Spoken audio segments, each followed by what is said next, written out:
Students, अभी तक हम ये सारे फॉर्मूले कर चुके हैं। तो इन फॉर्मूले के बाद आज हम स्टार्ट करेंगे।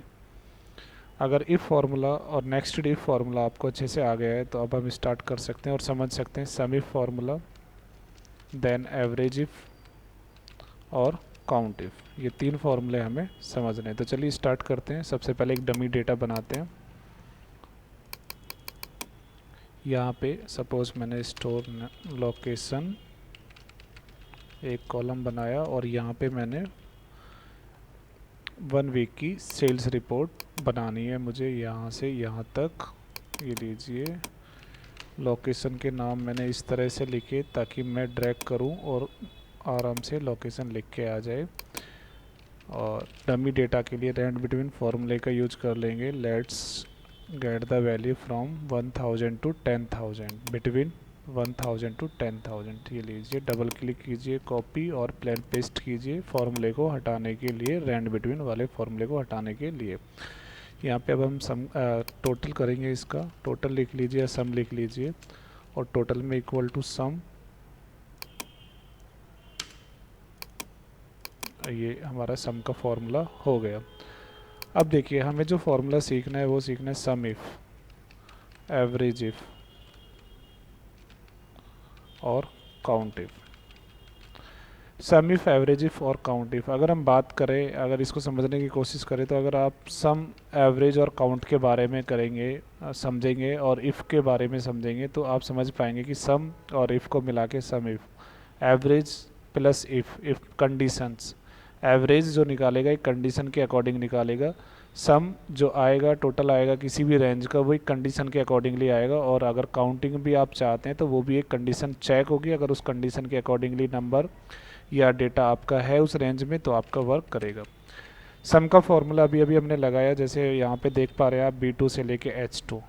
सम इफ़ का फॉर्मूला भी सम के पैटर्न पे ही वर्क करेगा। सम इफ़ रेंज, फर्स्ट कंडीशन है उसकी रेंज, क्राइटेरिया दीजिए उसे, ये कंडीशन दीजिए, कंडीशन दी, और यहाँ पर कंडीशन को हमें डबल इन्वर्टेड कॉमा के अंदर पुट करना पड़ेगा। अगर हम डायरेक्ट ऐसे लिखेंगे कि वो नंबर टोटल हो जाए जो ग्रेटर देन 5000 है तो नहीं होंगे, एरर आ जाएगी, क्योंकि ये ग्रेटर देन और ये 5000 का कोई एक्सेल के पास लॉजिक ही नहीं है। तो मुझे अगर मेरा मैसेज या मेरा लॉजिक देना है तो मैं उसे डबल इन्वर्टेड कॉमा के अंदर ही पुट करूँगा, लाइक दैट। फॉर्मूला काम कैसे करेगा, B2 से लेके H2 जितनी भी सेल है उन सेल के अंदर, जिस जिस सेल के अंदर नंबर 5000 से ग्रेटर होगा उन सभी का टोटल करके आपको यहाँ पे देगा। तो अगर आपको टोटल ग्रेटर चाहिए वैल्यू तो ग्रेटर देन 5000 लगेंगे। अगर आपको इक्वल एग्जैक्टली वही नंबर 5000 चाहिए आपको कि भाई मुझे B2 से लेके H2 के बीच में जितनी बार 5000 आया उनका टोटल चाहिए, तो आप फिर ग्रेटर देन लेस देन आपको लगाने की ज़रूरत नहीं है, आप डबल कोट के अंदर 5000 आप लिखेंगे। अगर आपको लेस देन चाहिए तो फिर आप लेस देन के साथ जाएंगे, राइट। तो चलिए इसको एंटर करते हैं। और ये यहाँ पे टोटल ओवरऑल था आपका 44,000, लेकिन अब हमने क्योंकि एक कंडीशन लगा दी कि जो टोटल है वो होना चाहिए 5000 से अबव, तो ये आप देख पा रहे हैं ये टोटल में और कंडीशन वाले टोटल में डिफरेंस इसीलिए आ रहा है क्योंकि यहाँ पे ओवरऑल टोटल हुआ है इस रेंज का, लेकिन यहाँ पर नेक्स्ट वाले सम इफ़ में क्या हुआ है, सम इफ़ वाले में क्या हुआ है, इस रेंज में से सिर्फ उन नंबरों का टोटल हुआ है जो नंबर ग्रेटर देन 5000 है, राइट। तो आप ये समझ सकते हैं जो नंबर 5000 से कम नहीं है उनको क्या किया उसने, काउंटिंग में लिया ही नहीं। इसी तरह से आप एवरेज इफ़ का यूज कर सकते हैं। एवरेज इफ़ इस कंडीशन, इस रेंज में से उन सब का एवरेज निकाले जो ग्रेटर देन 5000 नंबर हैं, राइट। तो ये आपका यहाँ पे एवरेज इफ़ का फॉर्मूला वर्क करेगा। देखिए, एवरेज इफ़ जो फॉर्मूला है वो एरर भी जनरेट करता है।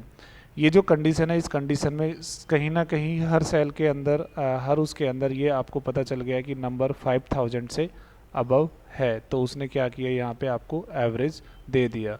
लेकिन अगर किसी भी रेंज के अंदर 5000 से कम ही नंबर हुआ तब क्या होगा। फॉर एग्जांपल यहाँ पे हम खुद से नंबर जनरेट कर देते हैं, 400 पुट कर देता हूँ मैं।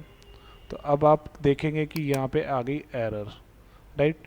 तो एरर को हैंडल, एरर इसलिए आई क्योंकि इसमें कोई भी ऐसा नंबर नहीं है किसी भी सेल के अंदर 5000 से ग्रेटर कोई भी नंबर नहीं है, तो उसने क्या दे दिया, एवरेज में एरर आ गई।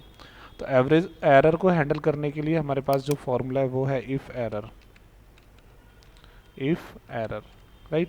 इफ़ एरर को कहीं पर भी आप यूज कर सकते हैं। मैंने कहा कि एवरेज वाला जो फॉर्मूला है, अगर ये B2 से H2 तक उसको वैल्यू अगर 5000 से ज़्यादा मिलती है तो उसका एवरेज निकाल के दे। अगर वैल्यू मिलेगी तो वो एवरेज देगा, और अगर वैल्यू नहीं मिली तो इफ़ एरर जो average if formula error generate करेगा, वो एरर ना दिखा के ये वो मैसेज दिखाएगा जो मैसेज आप वहाँ पे दिखाना चाहते हैं, ठीक है, not found, like that, right. तो कुछ फॉर्मूले ऐसे हैं जो एरर जनरेट करते हैं, तो एरर जनरेट उनकी एरर उस एक्सेप्शन को रोकने के लिए आप क्या कर सकते हो, उन सबको फिट कर सकते हो किसके अंदर, इफ़ एरर वाले फॉर्मूले के अंदर। इफ़ एरर तब वर्क करेगा अगर इस वाली कंडीशन में, इस वाले फॉर्मूले में अगर आउटपुट नहीं मिलता है, फॉर्मूला अगर एरर जनरेट करने जा रहा है, तो उस एरर को ना दिखाते हुए इफ़ एरर अपनी इस वैल्यू को दिखा देगा जो वैल्यू आप यहाँ पे डिक्लेयर करेंगे। और अगर कोई उसमें प्रॉब्लम नहीं है तो फिर वो आउटपुट आएगा, ये इफ़ एरर वाला मैसेज शो नहीं होगा,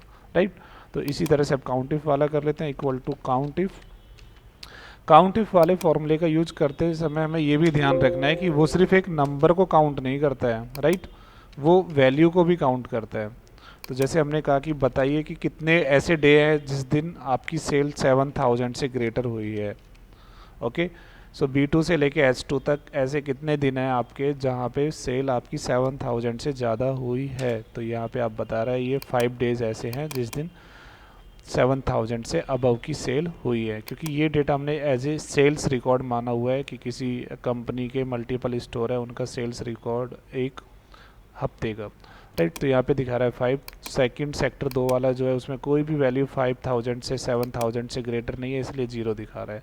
तो आप ये आसानी से देख के पता लगा सकते हैं काउंट इफ, एवरेज इफ और सम इफ का एक पर्टिकुलर रेंज में से उसी एक क्राइटेरिया के हिसाब से टोटल कर सकते हैं, एक पर्टिकुलर रेंज के अंदर कंडीशन के अकॉर्डिंगली एवरेज फाइंड कर सकते हैं और काउंट इफ कर सकते हैं। काउंट इफ जो है वो नंबर पे ही नहीं बल्कि वो टेक्स्ट पे भी काम करता है, राइट।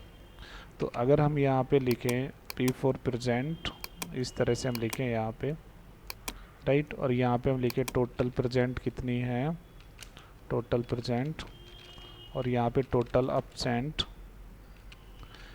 राइट। तो किसी टेक्स्ट को फाइंड करने, किसी टेक्स्ट को काउंट करने के लिए, किसी पर्टिकुलर नंबर को काउंट करने के लिए हमें जो यूज करना पड़ेगा, हमें यूज करना पड़ेगा काउंट इफ फॉर्मूले का। काउंट इफ इस रेंज के अंदर बताइए प्रेजेंट कितनी बार आया, P कितनी बार आया हुआ है, इस रेंज के अंदर बताइए इस रेंज के अंदर बताइए कि अपसेंट कितनी बार आया हुआ है, D19 से लेके J19 तक कितनी बार क्या आया हुआ है, अपसेंट आया हुआ है, ये बताइए, ये लीजिए, राइट।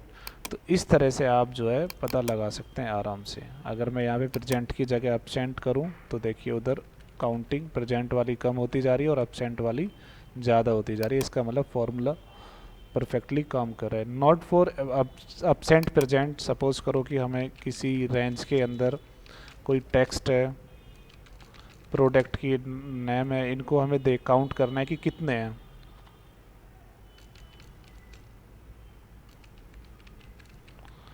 तो भी हम इनको आसानी से काउंट कर सकते हैं। लाइक यही वाले सारे मैंने इधर भी काउंट कर लिए, और फिर मैंने कहा कि इस पर्टिकुलर रेंज के अंदर बताइए कि माउस कितनी बार आ रहा है, तो मैं इसका यूज़ करूँगा काउंट इफ़ टैब, ये रेंज, और इस रेंज में क्या चाहिए मुझे चाहिए माउस कितनी बार आया हुआ है, ये लीजिए 7 टाइम, ओके। अगर मैं माउस को इंक्रीज करूँ तो देखिए माउस इंक्रीज होता जा रहा है, राइट। तो इस तरह से हम किसी भी कंडीशन को क्या कर सकते हैं, मैच करा सकते हैं। मैच कराने के बाद ही उस पर ऑपरेशन कर सकते हैं। अगर कोई नंबर ये माउस होगा कहीं पे तो उस कितने बार आया हुआ है वो काउंट इफ में यूज कर सकते हैं। काउंट इफ का यूज हम टेक्स्ट के साथ कर रहे हैं, काउंट इफ का यूज हम नंबर के साथ कर सकते हैं, काउंट इफ का यूज हम किसी के भी साथ कर सकते हैं। तो इस वीडियो में हमने देखा सम इफ, एवरेज इफ और काउंट इफ। सम, एवरेज और काउंट वाले जो फॉर्मूले थे उन्हीं को इन्हांस कर दिया है और उसमें क्राइटेरिया को मैच कर दिया है, कंडीशन को मैच कर दिया है। फटाफट से पहले फॉर्मूले देख लेते हैं एक बार। ये सारे फॉर्मूले आपको शीट में दिखाई दे रहे हैं। पहले हमने सम का फॉर्मूला लगाया था, फिर हमने यहाँ पे सम इफ का फॉर्मूला लगाया, सम इफ़ हमने देखा, उसको समझा, फिर नेक्स्ट हमने एवरेज इफ़ का फॉर्मूला यूज किया, और एवरेज इफ़ में हमने इफ़ एरर का भी यूज किया, क्योंकि एवरेज इफ़ वाला कंडीशंस अगर क्राइटेरिया मैच नहीं होता है तो एक्सेप्शन दे देता है, एरर दे देता है। और लास्ट में हमने काउंट इफ़ का भी यूज़ किया, और काउंट इफ़ का यूज़ हमने यहाँ पे टेक्स्ट के साथ भी किया, प्रेजेंट अब्सेंट के साथ भी किया, राइट। तो इस वीडियो में हमने सीखा सम इफ़, एवरेज इफ़ और काउंट इफ़।